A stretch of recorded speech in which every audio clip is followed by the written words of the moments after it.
ituturo ko naman sa inyo kung paano niyo ma-recover online ang inyong SSS account. Kung halimbawa nakalimutan nyo na yung inyong user ID or kaya yung password ninyo or kaya kung nalock yung SSS account ninyo.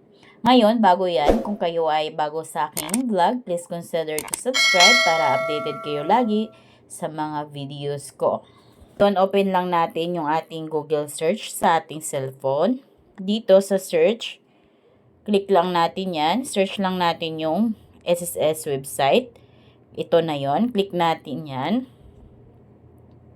Dito, click lang natin tong my.sss. Then, click natin tong login.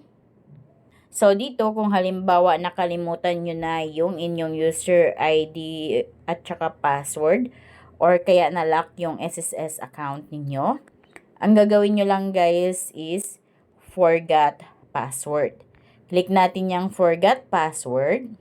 Ito naman, halimbawa kung kayo ay naalala nyo yung security questions ninyo kay SSS, so pipiliin nyo itong security questions. Ayan, yan muna yung pipiliin natin. Click natin yan. Click next. Dito, lagay nyo lang yung SSS or CRN number. Then, click search. Ayan.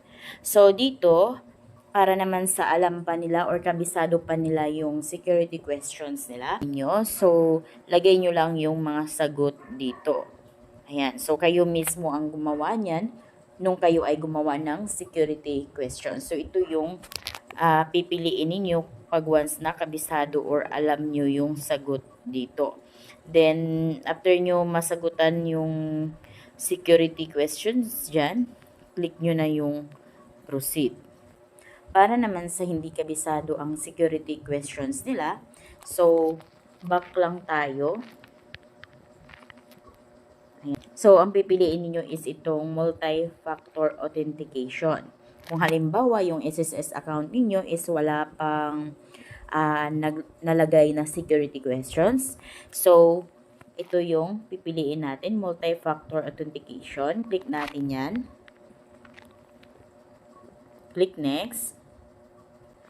Ayan. Dito, lagay lang natin yung ating CRN or SSS number. Dito, choose your authentication. Click natin yan. Ayan. So, meron lamang kayong dalawang mapagpipilian. Yung one-time PIN through SMS. So, magpadala ng OTP code si SSS sa inyong cellphone number or kaya dito sa time-based one-time password.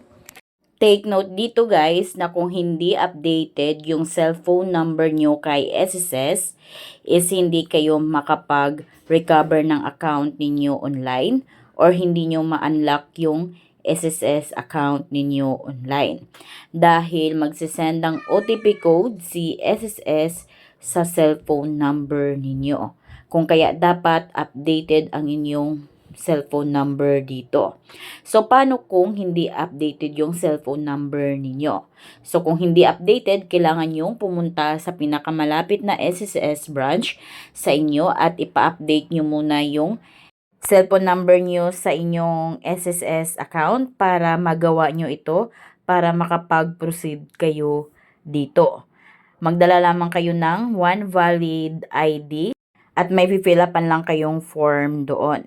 Sa mga di pa nakaalam dito kung ano tong time-based one-time password, mas maganda to guys dahil every time na mag-login kayo sa yung SSS account is sobrang bilis lamang dahil sa authentication app ni Google. So, meron akong tutorial niyan. So, search nyo lang sa YouTube how to set up TOTP. So, meron akong step-by-step tutorial niyan kung paano mag-set up ng authentication app. So, para every time na mag-login kayo sa yung SSS account is hindi na kayo mahirapan. So, hindi nyo na kailangan yung OTP code na delay minsan kay SSS. Ngayon, ang pipiliin natin dito is yung one-time PIN through SMS. So, dapat updated yung cellphone number ninyo. Dahil pag once na hindi updated yung cellphone number ninyo, hindi kayo makapag-proceed dito. I-update nyo muna ito sa mismong SSS branch para ma-unlock or makapag-process kayo ng ganito. Click na natin yan.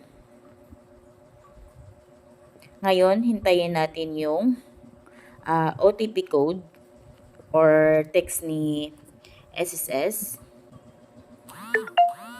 Ayan guys, andito na yung text ni SSS. Code is 440076. Yan yung ilagay natin dito. Enter one-time PIN. Lagay natin 440076. Then, click proceed. So, dito pa lang, ma-recover nyo na agad yung user ID ninyo. As you can see, yan na yung user ID ninyo.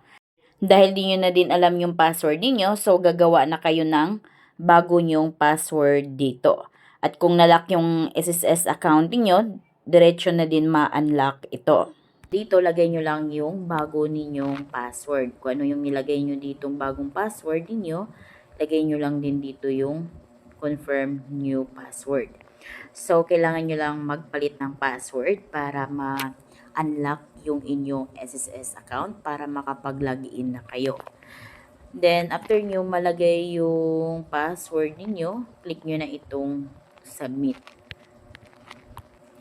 Ayan, your password has been updated successfully. You may now log in to your account. Click natin itong back to login. Ayan. So, ngayon dahil nakapag-change na kayo ng password, automatic ito ay unlock na yung SSS account ninyo.